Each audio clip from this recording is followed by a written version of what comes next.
Hey, thanks for checking out this message. If it encourages your faith, we'd love for you to like it and share it with somebody. Thanks for joining us. Now enjoy the message. I get to preach one of my favorite passages. In fact, I preached a couple, I think 2-3 years ago, something like that. And I was talking to the Lord, where do we go with this? Where do we go with this? And I think this is probably one of my top 3 favorite Bible stories. So let's go right into it. 2 Kings 4, 8 through 17. Starts with Elisha. Elisha arrives at a woman's house, and he finds her, and he asks her what she is longing for. Okay, one day, we have it up there, guys? Okay, here we go. Gosh, I love this story. 2 Kings 4, 8 through 17. One day, Elisha went to the town of Shunem. A wealthy woman lived there, and she urged him to come to her home for a meal. After that, whenever he passed that way, he would stop there for something to eat. She said to her husband, I am sure this man who stops in from time to time is a holy man of God. Let's build a small room for him on the roof and furnish it with a bed, a table, a chair, and a lamp. Then he will have a place to stay whenever he comes by. Isn't that so sweet? Said, oh, this sweet preacher, we're going to build him a room. Hey, listen, if you're watching from Maui, Hawaii right now, and you feel led to build a preacher a room at your place, I will stop by and minister. I'll do a missions trip to Maui, Hawaii right now. So that's what's going on, right? So and you need to know at this time, Jesus had not yet come to earth. The prophet represented God on earth, right? So this was a position that was a representation, the closest and clearest representation. The voice of God himself came through the prophet. It's very, very important to understand. So they build him a room. Verse 11. One day Elisha returned to Shunem, and he went up to this upper room to rest. He said to his servant Gehazi, tell the woman from Shunem, I want to speak to her. When she appeared, Elisha said to Gehazi, tell her, we appreciate the kind concern you have shown us. What can we do for you? Can we put in a good word to the king or the commander of the army? No, she replied, my family takes good care of me. Verse 14. Later, Elisha asked Gehazi, what can we do for her? Gehazi replied, listen to this. She doesn't have a son, and her husband is an old man. Call her back again, Elisha told him. When the woman returned, Elisha said to her as he stood in the doorway, next year at this time, you will be holding a son in your arms. No, my Lord, she cried. Oh, man of God, don't deceive me and get my hopes up like that. Verse 17, but sure enough, the woman soon became pregnant. And at that time, the following year, she had a son, just as Elisha had said. Let me start by asking you this. What is your dream today?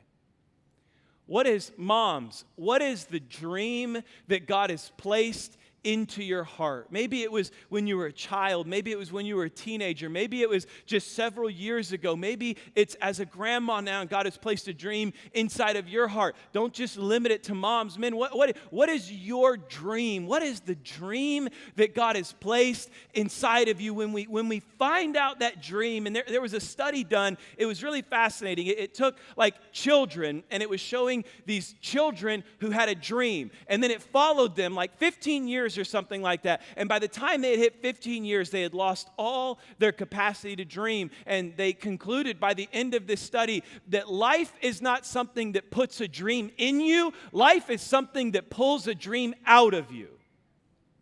We are born to dream. We're created to dream. We long to dream. God places dreams in our heart, and it is doubt after doubt after doubt. It is trying and not receiving and trying and not receiving. And over, life begins to steal from us the dream that God has placed within us. What is the dream that God has placed in you? I'll give you 3 reasons really quick to keep chasing it. Number 1, don't let time stop you. What did she say? My husband is an old man, and don't get my hopes up. She was allowing time. She was allowing the concept of time to keep her from dreaming the dream that God had given her. What number 2 is, don't let shame stop you. barrenness was considered humiliation. When you were barren during these times, when you couldn't have a child during these times, it meant that they thought God was punishing you. They thought you upset God, and all of a sudden you couldn't have a child because you were on God's naughty list. So she allowed that shame to keep her from dreaming the dream that God had placed in her. Yet he's asking her through the prophet, what is it that you really, really want? What's the third one? It's don't let doubt stop you. What did she say? Oh my goodness, don't get my hopes up. Don't get my hopes up and then crush me all of a sudden when what I long for and what I desire doesn't even come to fruition. What is your dream? And what is trying to steal your dream? Begin to rekindle that dream in your spirit today. God is the fulfiller of dreams. Satan is the destroyer of dreams. Life and the challenges of life and the difficulties we walk through, they try to steal from you the dream that God has placed in you. Let's keep going. 2 Kings 4:17 through 20. It says, but sure enough, the woman soon became pregnant. And at that time, the following year, she had a son, just as Elisha had said. Verse 18. One day when her child was older, he went out to help his father who was working with the harvesters. Verse 19. Suddenly he cried out, my head hurts, my head hurts. His father said to one of the servants, and can we just honor moms today? Moms, this is why we love you. This is why you are the most important person on the planet, because when everything busts loose and dad's in trouble and the kid has a headache, what do we cry out? Carry him to his mother. Find that boy's mom. My head hurts. My head hurts. He's working in the field. Dad said, hey, your son's having a really bad headache. And he says, carry him to his mother. Somebody find mom to fix it. Verse 20. So the servant took him home, and his mother held him on her lap. But around noontime, he died. There was a dream that had died in her heart, and now it just died in her arms. She was dreaming. She was longing for it. She was so scared to ask for it at the pain that if it didn't come true, how deeply it would hurt. Yet the answer comes and she receives the dream, and then she has to hold it in her arms while it died. Maybe you're in here today and you can relate so deeply to this story. You had a dream of a great marriage. And it started off the first year, and it was great. And now you have watched it over the course of the last 2 years slowly die to a place where what you longed for and dreamed for and hoped for, you finally got a little taste of, and then all of a sudden you had to experience it dying in your arms. Maybe it was a business. And maybe in 2019 you were rolling and business was going great, and then 2020 hit and you had to close your doors for 6 months, and then all of a sudden you had to watch the dream that you had, that you sunk your life into, that you cared about, that you carried, that you longed for, that you prayed for, that you yearned for. You experienced a little bit of it, and then you had to watch it die in your arms. Or maybe this story hits really close to home. And maybe you did have a dream of a child. Maybe you did have that child. And now that child is gone. What do we do when the dream that we long for feels dead? What do we do when the thing that we're dreaming of, we're dreaming for our child to grow up and honor Jesus, and we have this beautiful little child, and we're so excited, and they're growing up in church, and they love the Lord, and they're passionate about Jesus, and they're in children's church, and then in high school, they're on fire for God, and they're passionate, and they're worshiping, and then they go away from the home, and then you stop hearing from them as much, and then they stop engaging you as much, and then they don't want to be involved in church as much, and then all of a sudden they come to you and say, I don't want to be a pastor anymore. I don't want to be a missionary anymore. I don't even want to follow Jesus anymore. And the dream that you had, you have experienced, slowly begin to die in your arms. You know, Jesus came to earth. He was the dream for us, and our dream died. And what did God do with that dream? Oh, we got to insert some life into this place. To count of 3, I want you to scream, He rose. When Jesus came to earth and Jesus died, we're in that very space emotionally, just walking you to that space of you have this dream, you're excited, the disciples were around, the disciples were cheering, the earthly kingdom was here, Rome was going to be defeated, the Jews were going to rise to the top, Jesus was going to be our earthly ruler, Caesar would be overthrown, and we would all celebrate this victorious life that we were seeing. And the dream arrives, miracles happen, people are fed, great things are going on, and then all of a sudden, he's betrayed, he's arrested, he's nailed to a cross, and he's placed in a tomb, and we're sitting here saying, our dream just died, but God can make it rise. God can make that thing rise again. God can bring life back to that thing again. God can revive in you what was passionate 10 years ago, 20 years ago, 30 years ago, that you've slowly let begin to disappear, and you feel like it maybe has died in your arms, and you're even intimidated to begin to pursue it. You're in a mix of emotions right now, saying to yourself, I don't even know if I want to dream for that again, because it hurt so bad the first time. But He rose. That's what we build our faith on. That's what we're in here proclaiming, that He rose, that His name is more powerful, that His word is more powerful, that it's stronger than our emotion, it's stronger than our challenges, it's stronger than what we go through. So how do we pursue a dream that we think has died in our arms? Let's get going. 2 Kings 4, 21 through 22. So good. It says she carried him up. Man, I got to get a drink. I am not even through some points of the message. Cheers, brother. All right, let's go in. She carried him up and laid him on the bed of the man of God, then shut the door and left him there. Verse 22. She sent a message to her husband, send one of the servants and a donkey so that I can carry to the man, so that I can hurry. Send one of the servants and a donkey so that I can hurry to the man of God and come right back. Think about this. She didn't want him. She didn't want to have him. She didn't want to get her hopes up, and she just didn't want to go down that road.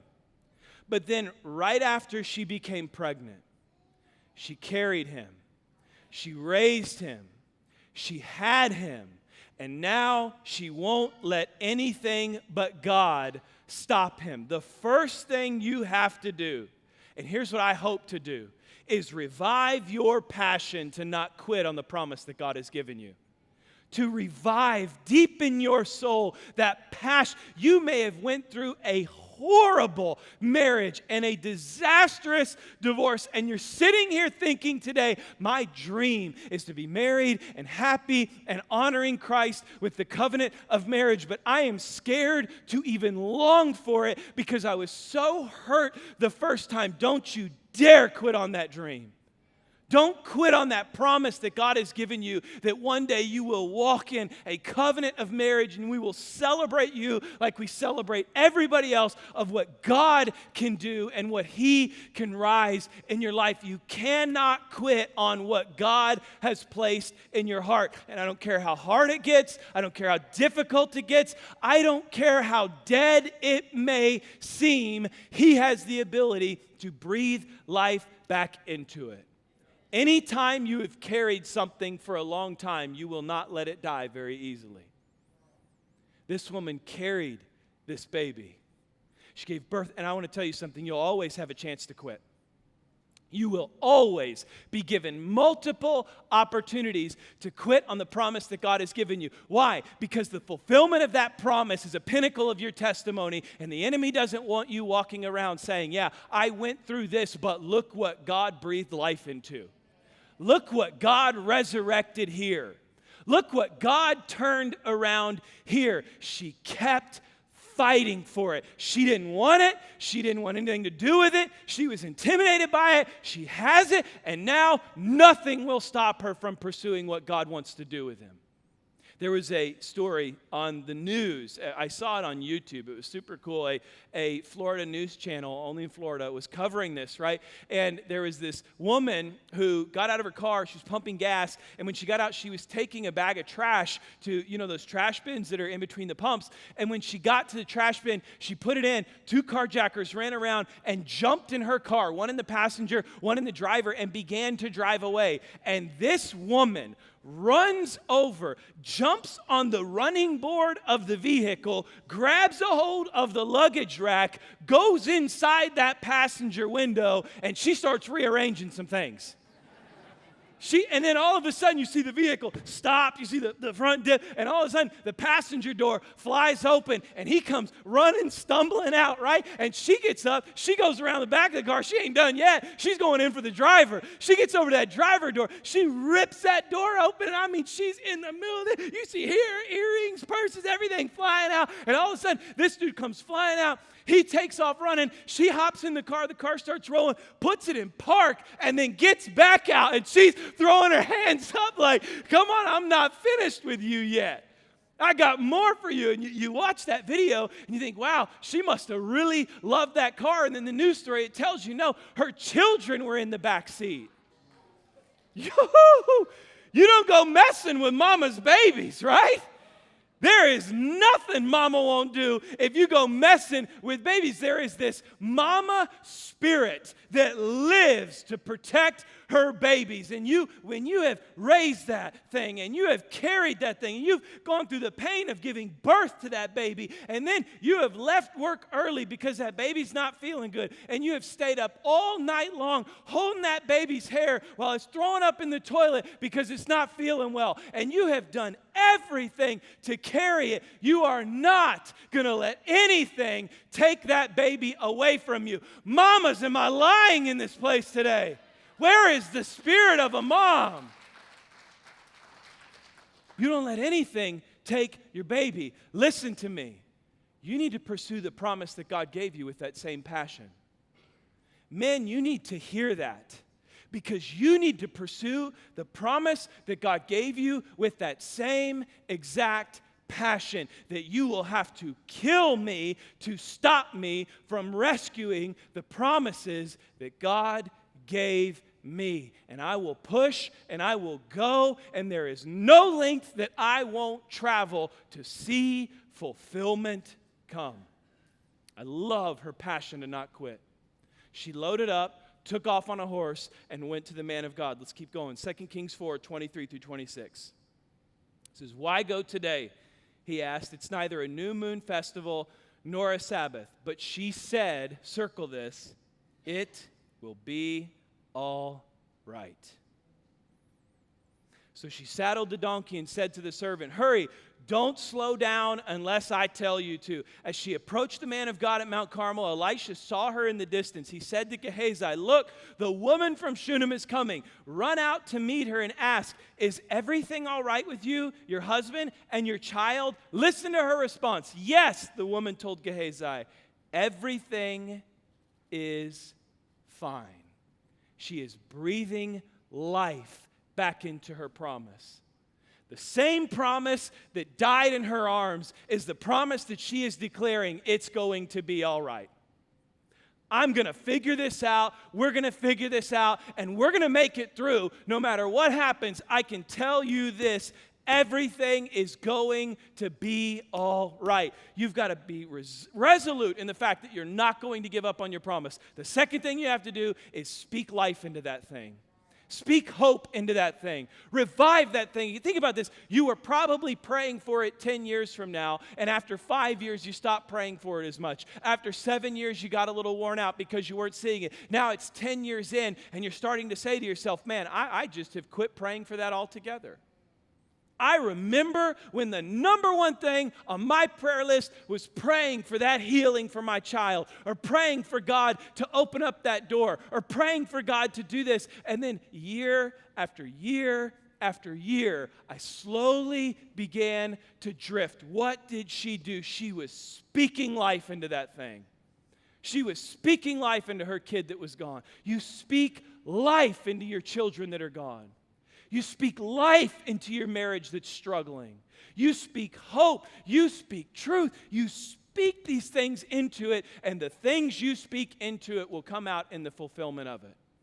I love this story. I read it a long time ago of a kid with autism, and he was nonverbal, had some major sensory issues, didn't communicate at all, and his parents were believing for healing. So they used to have these declarations that they would write Bible verses, and then they would write healing praises over him, and they would speak these verses over him day after day after day, and he would just sit there, zero response, zero interaction. And then the mom tells the story of one day she heard in his bedroom this person talking, and she thought, what on earth is happening? So she rushed up to his room really quickly to see what was going on. And when she opened the door, it was him, and he was sitting there, and he was reciting word for word years worth of Bible verses that she had been speaking over him. Years. I mean, she said it was like he was recording them in his mind and just replaying them with his mouth. You begin sowing seed into your promise. You begin speaking life into your promise. You begin speaking what God is speaking to you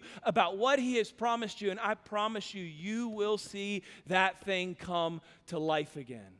Now, I love where we're at in the story, because you get to a place where you refuse to give up, and you refuse to believe or speak anything but what God has spoken to you and what God has promised to you. And now there's a transition. She goes from everything that she can do to purely trusting in the Lord. We reach this space with promises. We get to this place where you say, yeah, Pastor, I've been doing that. I have never given up. I refuse to quit on my children that have ran away. I refuse to quit on the promise that God has given me. And I've been speaking life, and I've been speaking life, and I've been speaking hope, and I've been praying and believing God to revive. Now, what do I do at this point? At this point, here it is, 2 Kings 4, 27 through 30.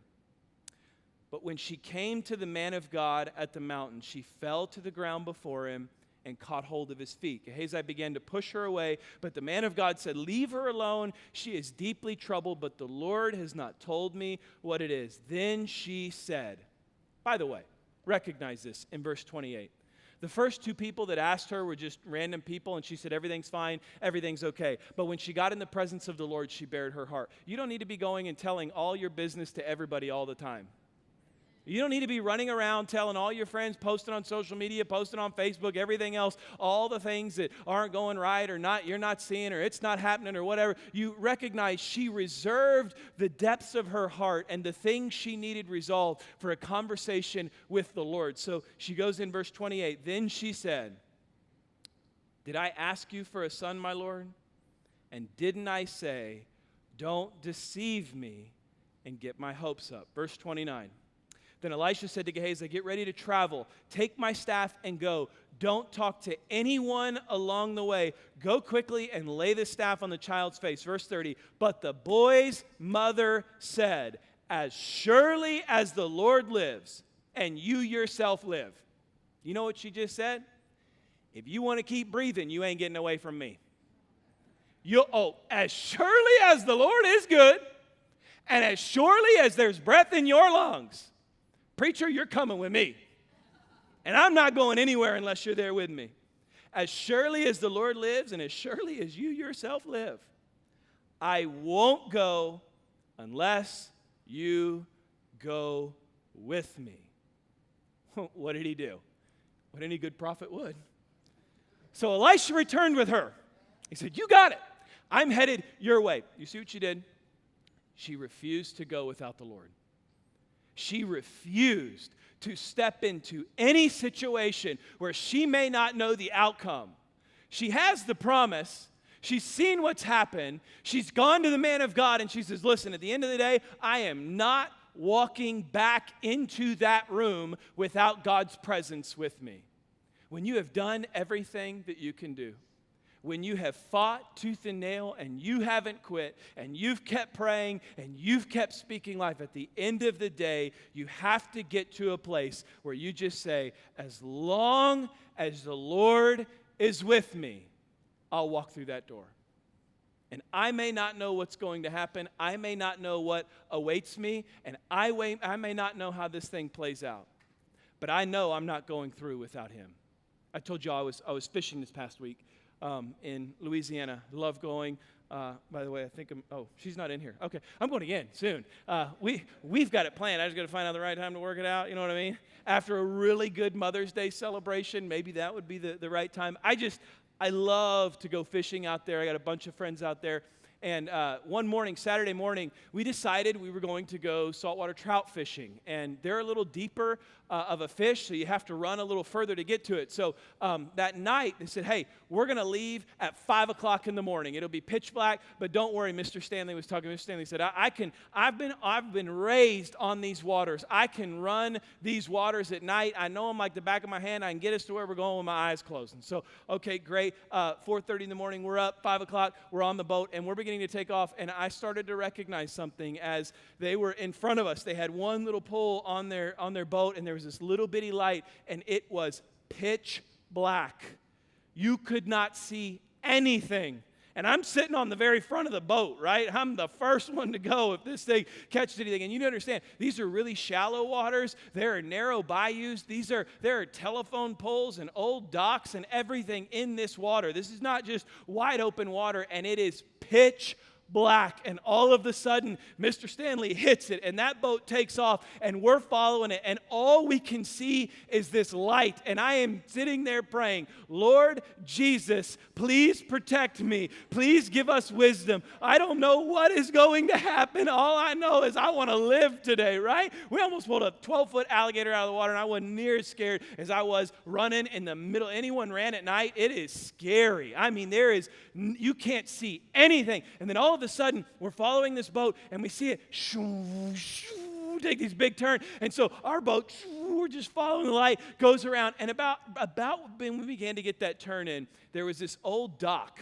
And it was part of a fish camp that was out there. Recent storm had taken that dock and blown it into the center of this bayou. And there were these big beams coming up where the dock used to be. And I mean, I saw the thing after we were rounding it. And I was thinking to myself, I would have split this boat down the middle on that thing, right? Like we would have hit it, we would have split it. I'd have been in two, and you'd be seeing this today. I was like, that was what would have happened if I was running this thing. But thank God, we couldn't see where we were going, but we were following the right person.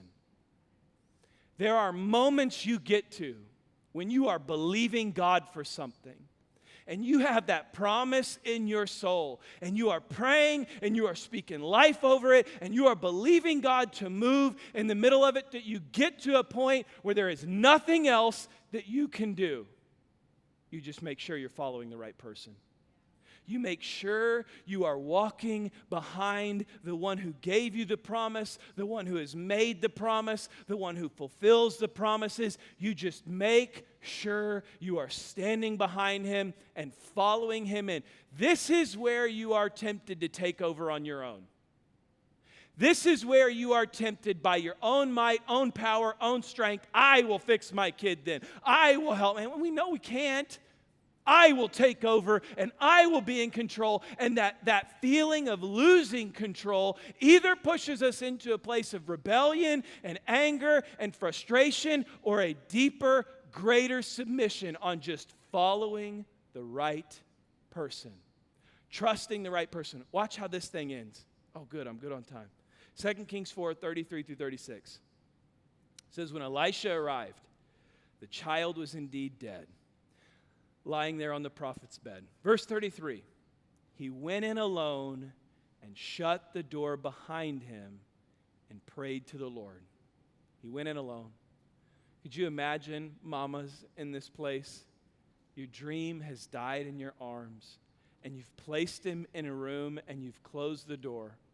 And the only one who can do anything about it goes through the door, and you watch that door close. I know there are mamas in here today, and your babies are behind doors that you can't go into. I mean, we're in Huntsville, Texas. I've been inside there, and I've hugged your baby's neck for you. And you're sitting there, and you're saying to yourself, I wish I could go through those doors. There is one who goes through those doors. And even if those doors close on us, there is one who can enter into the doors and do things that we can't do. We've got to trust the one who can walk through any door. We've got to trust the one who can walk through any door. There are doors I cannot walk through. There are doors I cannot go through. But there is one who has the key to every door. So he walks in there and he prays. He walks in alone. She's waiting outside. Then he lay down on the child's body, placing his mouth on the child's mouth, his eyes on the child's eyes, and his hands on the child's hands. And as he stretched out on him, the child's body began to grow warm again. Elisha got up, walked back and forth across the room once, and then stretched himself out again on the child. This time the boy sneezed 7 times and opened his eyes. Then Elisha summoned Gehazi, call the child's mother. Call the child's mother, he said. And she came in, and Elisha said, here, take your son.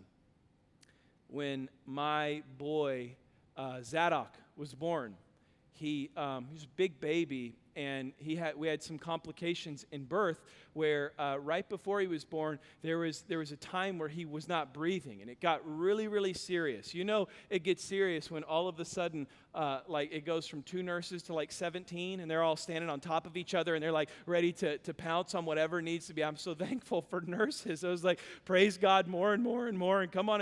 And then all of a sudden, the baby, Zadok, he is born. It was really a complicated deal, and he was not moving. He was bright purple, and they laid him on there, and then all of them, like, threw towels on top of him. They just started shaking him, trying to wake him up, and I started freaking out. I was like, what is going on? Tell me what is happening. What is going on with my boy right now? And then all of a sudden, I heard the cry, and I was like, okay, praise God. He's still purple, though. And then that night, they came, and they came in, and they said, hey, he is having trouble breathing, so we're going to take him to the NICU.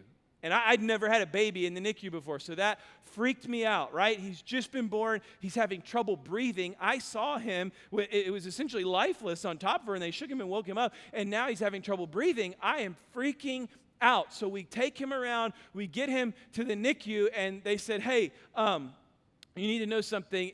Because of COVID, we had the baby during COVID, and they said, because of COVID, we only allow one parent into the NICU. And so obviously Anna's going to be the one that goes. So she had to, get all scrubbed in and cleaned up and put this mask and everything on and go in there. And I remember, like it was yesterday, I was standing outside of the door, and when she went in, they wheeled her in, that NICU door shut, and here I am standing behind a door I can't get to, just wondering what's going on. And I will tell you something, I was mad. I was frustrated. I was telling myself how ridiculous this is, how crazy this is, that I can't even go in there, that we are only allowed one person in there. I was so frustrated, and the Lord spoke to my heart, and he said, Luke, are you going to stand outside of this door, and are you going to be mad, or are you going to stand outside of this door and pray that I go in? And so I said, okay. I sat down in this cold, nasty chair at like 2 a.m., sitting outside, just watching the door, and I was praying. And I was saying, Lord, I can't go in there, but you can. I don't know what's happening back there, but you do. And I am trusting you to move. And I'm trusting you to work. That is where we land with this. It's where we land with the promise. There are places you cannot go with your promise. There are only places that God can enter, and there are only things that God can do. Yet I love Psalm 100, verse 5. This is coming from David, who also lost a baby at an early age. Weeks ago, I preached about that. He says, for the Lord is good. His unfailing love continues forever, and his faithfulness continues to each generation. You have a promise, and you are not going to quit on that promise. And you're going to speak life into that promise, and you are only going to pursue God's presence in the middle of that promise, and you're going to come to a door, and that door is going to close, and you know your promise is behind that door. Here is your only choice: to trust that God is good, to trust that his faithfulness endures forever. And that promise may not play out the way that you always envisioned it, but I can promise you this: the God who is good, the God who is faithful, and the God who endures forever has a new promise for you that he will fulfill, because this is what he does. He rose Jesus, and he rises us. Let's pray.